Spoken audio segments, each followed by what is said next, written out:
नमस्कार मित्रों, गुरुकुल की इस व्याख्यानमाला में आप सब लोगों का स्वागत है। मैं doctor Pankaj Kumar Mishra, associate professor Sanskrit, आप लोगों के सामने एक बार फिर से मृच्छकटिकम लेकर के उपस्थित हूं। हम लोग एक अभियान के तहत मृच्छकटिकम को पूरी तरह से एक समग्रता के साथ समझने की कोशिश कर रहे हैं। उनके टेक्सचुअल एनालिसिस और जो भी उसके जो पेरिफेरियल जो एप्लीकेशंस हैं उनको जानने की कोशिश कर रहे हैं। तदनुसार उनके पंचम अंक को हम लोगों ने प्रारंभ किया है। पंचम अंक का प्रारंभ इस प्रकार होता है कि बारिश का समय है, घनघोर बारिश हो रही है। चारुदत्त जो कि इस नाटक का नायक है, अपने घर से उस बारिश का वर्णन कर रहा है, मानो बालकनी में बैठ करके या चौखट के पास खड़े होकर के, जहां से कि उनको बारिश दिखाई पड़ रही हो, वहां से उस बारिश का वर्णन कर रहे हैं और बारिश के साथ जो होने वाले प्रभाव हैं उनका व्याख्यान कर रहे हैं। लेकिन जो चारुदत्त है वो अन्यमनस्क मन से इस बारिश का वर्णन दे रहा है। जब मैं अन्यमनस्क मन की बात करता हूं तो ये एक भावनात्मक पक्ष है कि भावनात्मक रूप से उस बारिश का जो सामान्य प्रेमी हृदय के ऊपर पड़ने वाला प्रभाव होता है, उस प्रभाव के वशीभूत है चारुदत्त। इसलिए हम कहते हैं कि जो चारुदत्त है यहां पर वह अन्यमनस्क है, किसी और में उसका ध्यान लगा हुआ है। इसी के साथ साथ जो चारुदत्त है एक अन्य चिंता में भी है। चिंता यह है कि उन्होंने विदूषक को, जो मैत्रेय है नाम जिसका, रत्नावली जो कि उनकी पत्नी धूता का हार है, आज की भाषा में जिसे हम मंगल सूत्र कहते हैं, वह रत्नावली मंगल सूत्र है, जिसे लेकर के विदूषक को उन्होंने भेजा है कि आप इसे जाकर के वसंत सेना को पहुंचा देना, क्योंकि वसंत सेना ने सुवर्ण भांड हमारे यहां धरोहर के रूप में रखा था और वह सुवर्ण भांड किसी चोर ने चुरा लिया। तो उसी के बदले में कह सकते हैं कि उनको ये रत्नावली हार भेजा है और वो विदूषक अभी तक रत्नावली हार लेकर के, रत्नावली हार दे करके वापस नहीं आया है। अब देखिए यहां पे चिंता क्यों है, क्योंकि यह वही विदूषक है जिस विदूषक को सुवर्ण भांड दिया था चारुदत्त ने रक्षा के लिए, और उसी से वह सुवर्ण पात्र जो है उसी के माध्यम से वह चोरी जाता है। ठीक वही स्थिति यहां पर है कि उसी विदूषक के माध्यम से रत्नावली नामक हार उसने वसंत सेना के पास भेजा है। तो चिंता है। उस चिंता के कुछ क्षण बाद विदूषक आता है और विदूषक उस वृत्तांत को सुनाता है, जो वृत्तांत वसंत सेना के घर में घटित हुआ है। घटित कोई ऐसा बुरा नहीं हुआ है। विदूषक जाकर के हार वापस कर देता है और वसंत सेना बड़े ही अच्छे तरीके से शिष्टाचार वश सारा हाल चाल कुशल क्षेम पूछता है। लेकिन विदूषक ठहरा एक बेचैन प्राणी, उनको किसी भी चीज में प्रसन्नता नहीं है केवल खाने के अलावा। अगर उनको कहीं भी किसी ने भरपेट भोजन करा दिया तो वो हमेशा प्रसन्न रहता है और उन्हीं का गुणगान गाता रहता है। संयोग से यह वसंत सेना के साथ नहीं हुआ। वसंत सेना ने उनको शायद खाना पीना के लिए बहुत अधिक जिद नहीं किया या नहीं सुपुर्द किया, सौंपा, तो वो एक इरिटेटेड है और मतलब वो एक तरह से नेगेटिव मेंटालिटी, नेगेटिव माइंडसेट से वह मैसेजिंग, वो रिपोर्टिंग कर रहा है चारुदत्त को। और उसी क्रम में चारुदत्त से वह कहता है, सर सत्यानाश हो गया, आप क्या कहें, आपने जिसके पास भेजा वो अच्छे नहीं हैं, आदि आदि। एक पूरा, जैसा मैंने शुरू में ही भूमिका में आपके सामने स्पष्ट किया कि एक नेगेटिव माइंडसेट लेकर के वह आता है। तो चारुदत्त पूछता है विदूषक से कि तत् किम ब्रवीषि विनष्टमिति। विदूषक ने इसे पूर्व कहा कि सब कुछ विनष्ट हो गया। तो चारुदत्त कहता है कि भाई क्या विनष्ट हुआ, ऐसी क्या बात हो गई जो तुम इस तरह से इरिटेटेड हो, बौखलाए हुए हो। तो विदूषक कहता है, भो कथम न विनष्टम, मैं कैसे, आप कह रहे कैसे वो विनष्ट नहीं हुआ, क्योंकि यदभुक्त पीतस्य चौरैरपहृतस्याल्प मूल्यस्य सुवर्ण भाण्डस्य कारणात् चतुः समुद्रसार भूता रत्नमाला हारिता। कि आप देखिए कि उस सुवर्ण पात्र के कारण, सुवर्ण भाण्डस्य कारणात् चतुः समुद्र सार भूता, मतलब चारों जो समुद्र है उनके सार रूप रत्नमाला को आपने गंवा दिया। किस सुवर्ण भांड के बदले? तो कहते हैं चौरैरपहृतस्य, जो चोर के द्वारा चोरी किया गया जो सुवर्ण भांड है, और वह भी सुवर्ण भांड कैसा? अल्पमूल्यस्य, अत्यंत कम मूल्य वाला वो सुवर्ण भांड था। कहां रत्नावली और कहां ये सुवर्ण भांड? और उस सुवर्ण भांड के बदले आपने उस रत्नावली को गंवा दिया, तो कैसे नहीं विनष्ट हुआ? मैं तो कहता हूं सब कुछ बर्बाद हो गया। चारुदत्त एक बड़ा ही धैर्यशाली व्यक्तित्व है इसमें, और बड़ा ही आह्लादक है। उनमें किसी भी प्रकार का उतावलापना नहीं देखा जाता। बड़े ही शांत भाव से कहता है वयस्य मामेवम। ऐसे नहीं बोलते, इस प्रकार बात नहीं करनी चाहिए।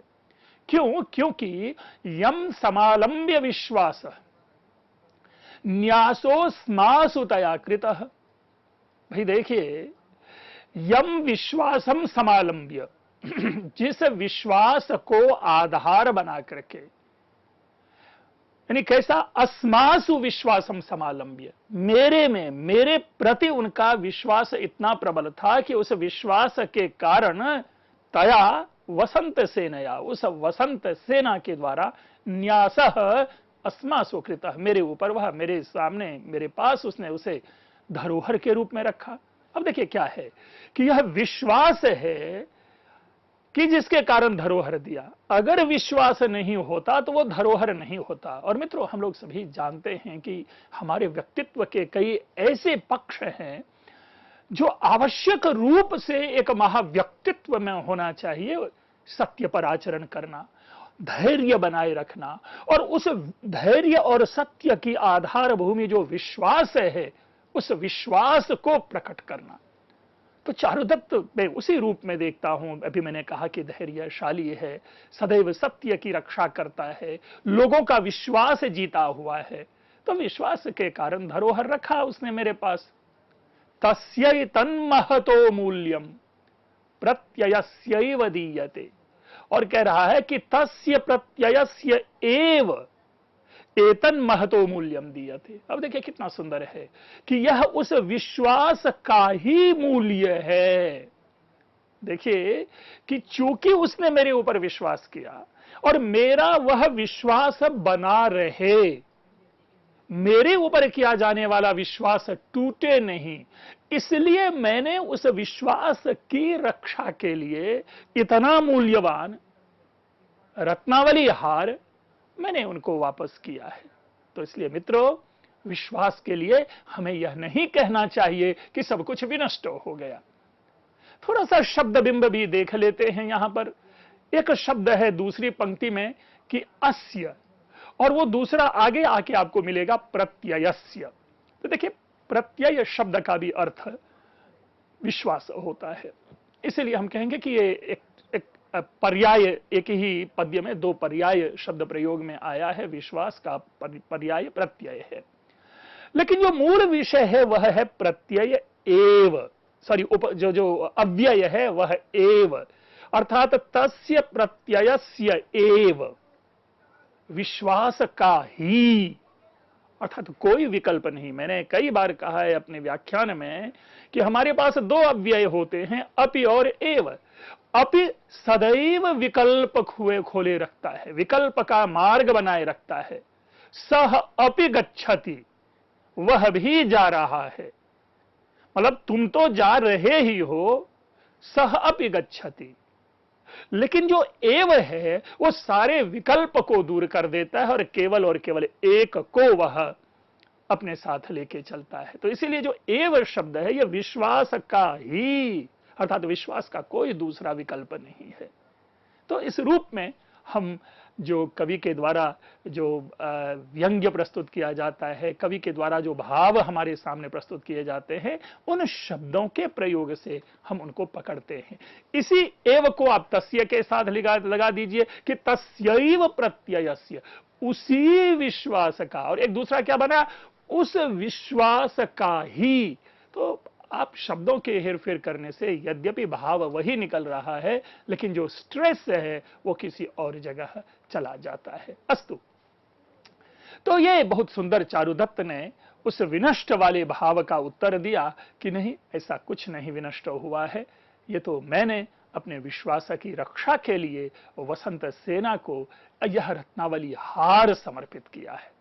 विदूषक कहता है, भो वयस्य एतदपि में द्वितीयम संताप कारणम। भाई केवल यही बात नहीं है, एक और मेरे कष्ट का कारण है, एक और बात है। आप जो बार बार उसका पक्ष ले रहे हैं, चलो आपने विश्वास की बात कर दी, समझ में आ गई बात मुझे, लेकिन मेरी एक और समस्या है, मेरे संताप का, दुखी होने का, पीड़ा होने का एक और कारण है, और वह यह है कि यत् सखी जन दत्त संज्ञया पटांताप वारितम मुखम कृत्वा अहम उपहसिता। अब भाई देखिए, ये तो और विचित्र बात हो गई कि बड़ी सभा में अगर किसी के ऊपर कोई हंसे तो ये तो गलत बात है ही, और उसी बात को विदूषक कह रहा है। यद्यपि ऐसी कोई विशेष बात हुई नहीं थी, अगर चतुर्थ की घटना को याद करें तो ऐसी कोई विशेष बात हुई नहीं थी, लेकिन विदूषक होता है, वो बातों को तोड़ मरोड़ के हमेशा प्रस्तुत करता है। तो कह रहा है, सखी जन दत्त संज्ञया पटांताप वारितम मुखम। भाई उसने अपने आंचल में मुंह छिपा करके मेरा मजाक उड़ाया, मतलब ऐसे मुंह करके जिस तरह से मुझे वहां लोगों के बीच में उन्होंने मुझे संज्ञा दी, जिस नाम से पुकारा, जिस प्रकार मेरे साथ उन्होंने व्यवहार किया, उस सब के कारण जो है हमने देखा कि जो आपकी जो सखी है वह अपने आंचल में मुंह छिपा करके हंसते हुए मेरा मजाक उड़ा रही थी, मेरे ऊपर हंस रही थी। तदहम ब्राह्मणो भूत्वा इदानीम भवंतम शीर्षेण पतित्वा विज्ञापयामि। भाई देख लीजिए कि मैं ब्राह्मण होकर के, जनरली ब्राह्मण प्राचीन काल में जिस समाज की बात की जा रही है, वो किसी और के पैरों पर नहीं गिरता था, वो किसी और को नमस्कार प्रणाम इस रूप में नहीं करता था कि वो मेरे से ऊंचा ओहदा वाला है इसलिए मैं उनका सम्मान करूं। तो कहता है कि ब्राह्मणो भूत्वा, यानी मैं ब्राह्मण हूं, लेकिन फिर भी इदानीम भवंतम शीर्षेण पतित्वा, आपके सामने मैं अपने शीर्ष से गिर करके, अर्थात आपके चरण का स्पर्श करके विज्ञापयामि, मैं कह रहा हूं, मैं सूचित कर रहा हूं कि निवर्त्यताम आत्मा अस्माद बहु प्रत्यवायात गणिका प्रसंगात। भाई ये जो आपने गणिका से, अर्थात वेश्या से जो आपने अपने दिल को लगा रखा है, या गणिका में ही, उस वेश्या में ही प्रतिक्षण जो आपने अपने को डुबो रखा है, उससे आप अपने को रोकिए। निवर्त्यताम, रोकें अपने को, अस्माद बहु प्रत्यवात, क्योंकि ये जो है प्रत्यवायात, क्योंकि यह जो है अत्यधिक दोष के कारण, किसमें, गणिका प्रसंगात, जो वेश्याओं की संगति होती है वो बहुत अधिक दोष से युक्त है, इसलिए अपने को इन दोषों से बचाएं और गणिका से अपने को दूर करें। क्यों? क्योंकि गणिका नाम पादुकांतर प्रविष्टेव लेष्टुका दुखेन पुनर्निया क्रियते। पहले इसको समझिए। कहता है बहुत ही सुंदर, उस समाज के ऊपर में या वेश्याओं के ऊपर में जो एक ये टिप्पणी है, ये टिप्पणी सविशेष ध्यातव्य है। ये गणिका मनोविज्ञान, गणिका व्यवहार की व्याख्या पूरी तरह से हमारे सामने उपस्थित करता है कि गणिका नाम यानी अर्थात वेश्या क्या है कि पादुकांतर प्रविष्टेव लेष्टुका। देखिए पादुकांतर यानी जैसे कि हम खड़ाऊं कह लें, जूता कह लें, चप्पल कह लें, तो पादुकांतर यानी जूते के भीतर प्रविष्ट लेष्टुका, अर्थात ये कह सकते हैं कि कांटे के समान है या जो पत्थर के टुकड़े के समान है, जो दुखेन पुनः निराक्रियते, जिसका समाधान अत्यंत दुख पूर्वक होता है। और हम सब लोग कभी ना कभी जीवन में एक या दो बार इस व्यथा से, इस कष्ट से जरूर हुए होंगे, साक्षात्कार हम लोगों ने किया होगा कि आप हमारे जूते के भीतर कोई पत्थर आ जाए तो चलने में कितना दुख होता है, कभी पैर को घसीट करके तो कभी पैर को झटका दे करके, अर्थात एक विचित्र प्रकार की बेचैनी हमारे मन में रहती है। उस समाज में भी देखिए वो विदूषक किस प्रकार उस पैर में आने वाले कंकड़ को किस प्रकार हमारे सामने उस वेश्या के साथ दिखा रहे हैं और कहते हैं कि गणिका जो है वह जूते में प्रविष्ट कंकड़ के समान है, जो दुखेन पुनर्निराक्रियते, कि जिसको अत्यंत दुख के साथ पुनः जो है निकाला जाता है। अर्थात एक बार यदि आपके जीवन में वेश्या आ गई तो पूरा जीवन जो है आपका कष्टमय होगा और अत्यंत कठिनाई से उस वेश्या से आप छुटकारा प्राप्त कर पाएंगे। गणिका के विषय में ये विदूषक का वचन है। विदूषक का वचन अर्थात उस समाज में गणिकाओं का जो एक इमेज होगा उसको ध्यान में रख करके ये यहाँ पर स्टेटमेंट दिया गया है। अन्यथा हम ये कह सकते हैं कि सारे ऐसे नहीं होते। ये एक सामान्य किसी भी चीज में हम कहते हैं कि सारे ऐसे नहीं होते, क्योंकि यदि सारे ऐसे होते तो उस वसंत सेना के प्रति चारुदत्त के मन में अनुराग उत्पन्न नहीं होता। अर्थात कहीं ना कहीं इन सब का जो विपरीत है वह वसंत सेना है। तो अपिच भोवयस्य, और भाई मित्र चारुदत्त और दूसरी बात भी सुन लीजिए, मैं आपके सामने आपको समझा रहा हूं, आपको सन्मार्ग पर लाने की कोशिश कर रहा हूं और आपके जीवन को मैं सुखद बनाने का प्रयास कर रहा हूं, इसलिए मेरी इस बात को भी सुन लीजिए कि गणिका हस्ती कायस्थो भिक्षु चाटो रासभश्च यत्र एते निवसन्ति तत्र दुष्टाः अपि न जायन्ते। देखिए जहां पर वेश्या रहे, जहां पर हाथी हो, जहां कायस्थ हो, जहां भिक्षु भिखारी हो, जहां चाटह हो चाट, और जहां रासभ यानी गधा रहते हो, अर्थात जिस जगह पर वेश्या हो, हाथी हो, कायस्थ हो, भिखारी हो, चाट हो, रासभ यानी गधा हो निवास करते हो, वहां पर तो दुष्ट भी अपनी दुष्टता को नहीं संभाल पाता, अर्थात दुष्ट भी वहां पर अपने को बड़ा ही मुसीबत में पा लेता है। तो आप तो सज्जन ठहरे, आप इसमें कैसे जा रहे हैं? जहां गणिका और वहां आप, भाई जिस जगह पे दुष्ट भी ना अपनी जीविका चलाए उस जगह पे आप अपने को डाल रहे हैं, तो बचाइए उससे अपने आप को, आप इस जो झोल झाल है इसमें न पड़े। चारुदत्त बड़े ही पुनः वही गंभीरता से उत्तर देता है कि वयस्य अलमिदानीम सर्वम परिवाद मुक्त्वा। ठीक है, अलमिदानीम सर्वम परिवाद मुक्त्वा, अरे ऐसी सारी बातें करने का क्या, ठीक है, अवश्य अवश्य एव अस्मि निवारितः, ठीक है मैं अपने आप को अच्छी तरह से इनसे अपने को रोक लूंगा, तुम्हारी बातें मेरे सिर आंखों पर, अर्थात तो जो तुमने कहा वो मुझे सब मंजूर है, मैं अपने आप को ठीक है उस गणिका से दूर कर लूंगा, मैं अपने को बचा लूंगा।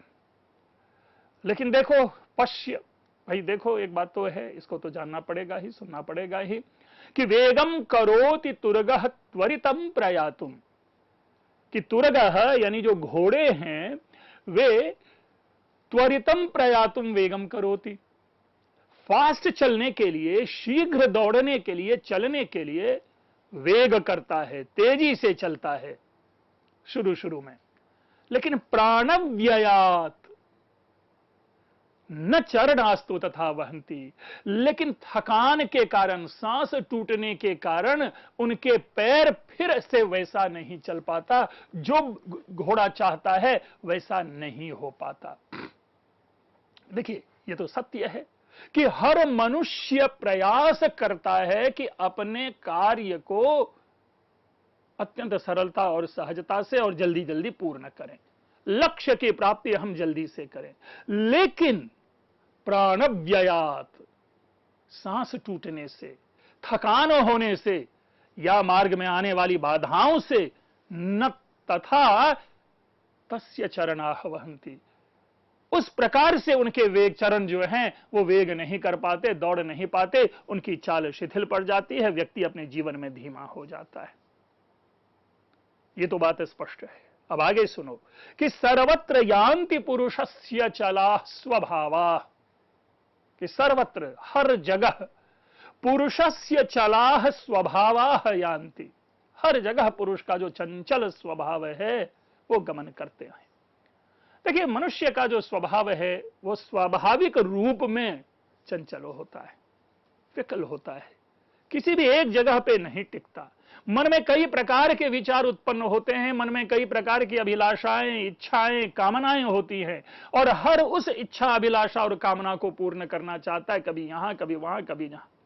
तो इसलिए जो मनुष्य का जो स्वभाव है वो अत्यंत चंचल होता है। खिन्नाह ततो हृदयमेव पुनर्विशन्ति, और ततः इसलिए वहां क्या है कि खिन्नाह जो स्वभाव है हृदयमेव पुनः विशन्ति, वो खिन्न होकर के पुनः हृदय में ही उसी जगह पे वो आ जाता है। अर्थात हे मित्र, मेरी भी इच्छा होती है, बार बार मेरे मन में यह भाव उत्पन्न होता है कि मैं वसंत सेना को प्राप्त करूं, वसंत सेना से मेरा प्रेम व्यवहार जो है, मेरा जो अनुराग है वो कायम रहे। लेकिन इन चीजों को देखने, सुनने, जीवन को जानने या तुम्हारी बातों को सुनने के बाद जो हृदय है पुनः उसी में प्रवेश करने लगता है। और अपि च वयस्य, और हे मित्र और अधिक मैं क्या कहूं, यस्यार्थाः तस्य सा कांता। भाई जिनके पास पैसे होते हैं, अर्थाः शब्द देखिए, अर्थ यहां पर धन, संपत्ति, प्रॉस्पेरिटी, प्रॉपर्टी के मामले में, कि जिनके पास धन संपत्तियां होती हैं, जिनके पास पैसे होते हैं, उन्हीं की वो प्रेमिका होती है। धन हार्यो यसौ जना, ऐसे जो लोग होते हैं, जो प्रेमिकाएं होती हैं, या वसंत सेना सदृश जो गणिकाएं होती हैं, वे धन से जीती जाती हैं। अगर इनको प्रत्यक्षतः आप देख लें, हर समाज की बातें हैं, और सब व्यक्ति व्यथा में, पीड़ा में यही कहते हैं कि भाई प्रेमिकाएं तो पैसे से आती, और मैं चारुदत्त ठहरा गरीब व्यक्ति, मेरे पास कहां से ये गणिका, कहां से प्रेमिका, क्योंकि मैं तो गरीब आदमी ठहरा। लेकिन मन ही मन कहता है, न गुणहार्यो यसौ जना, ऐसे लोग जो है गुणों से नहीं जीते जाते। प्रेमिकाएं हों या वेश्याएं हों, वे गुणों से नहीं अपने वश में की जा सकती। ऐसी प्रेमिकाएं, ऐसी गणिकाएं तो धन से वश में होती। मन ही मन कह रहा है, क्योंकि ये जमाने की रीति है, ये संसार का नियम है। जो वेश्यादि जो गण हैं वे पैसे से ही खरीदे जाते हैं। चलो आगे प्रकाशम फिर सामने अभिव्यक्त होकर कहता है, वयमर्थः परित्यक्ता ननु त्यक्तैव सामया। भाई हम जो हैं, अर्थ यानी हमें धन ने छोड़ दिया, और उसके द्वारा मैं छोड़ दिया गया, मया सा त्यक्ता। लेकिन ये छोटी छोटी चीजें हैं जो त्यक्ता है, उसका हम भूतकालिक अर्थ ना लें। परित्यक्ता तो भूतकालिक अर्थ है, लेकिन त्यक्ता का अर्थ यहां पे भूतकालिक अर्थ ना हो, क्योंकि अभी तक तो विचारों का आदान प्रदान ही दोनों के बीच में नहीं हुआ है कि चारुदत्त के मन में वसंत सेना के प्रति क्या भाव है, या वसंत सेना के मन में चारुदत्त के प्रति क्या भाव है, एक दूसरे के प्रति क्या भाव है, केवल सम्मान है, आदर है, या स्नेह और प्रेम भी है। तो जब तक ये नहीं अभिव्यक्त होगा, तब तक हम कैसे किसी को कह सकते हैं कि उसने मुझे छोड़ दिया या मैंने उसे छोड़ दिया। इसलिए त्यक्ता शब्द का अर्थ यहां पर हमें यह लेना चाहिए कि मया सा न ग्राह्या, कि मेरे द्वारा वो ग्रहण किए जाने योग्य नहीं है, क्योंकि धन ने मेरा साथ छोड़ दिया है, और चूंकि धन मेरे पास नहीं है इसलिए मैं उनकी कामना नहीं कर सकता। ठीक उसी प्रकार जिसके पास धन होते हैं, उन्हीं के वश में उनकी प्रेमिका या उन्हीं के वश में वेश्याएं होती है। गुणों से वेश्याएं नहीं अपने पर अभिभूत करवाई जा सकती है। तो ये एक विमर्श है। देखिए, प्रेम जगत का जो विवाद है, वाद है या संवाद है, वो हरि अनंत, हरि कथा अनंता की तरह है। ये स्वानुभूति का विषय है, अपने अनुभव का विषय है। किसी एक व्यक्ति या किसी एक विद्वान के द्वारा कह दी जाने वाली बात जो होती है, हम उसे इस संदर्भ में यूनिवर्सल प्रमाण न माने। मित्रों, हम अपने इस चर्चा को आगे बढ़ाएंगे। बड़ा ही सुंदर प्रसंग है मृच्छकटिकम का, और उसके बाद जो पांचवें अंक का जो यह विषय है, हम इसकी पुनः चर्चा करेंगे आप लोगों के साथ। आप लोगों ने इसे ध्यानपूर्वक सुना, आप लोगों का बहुत बहुत धन्यवाद।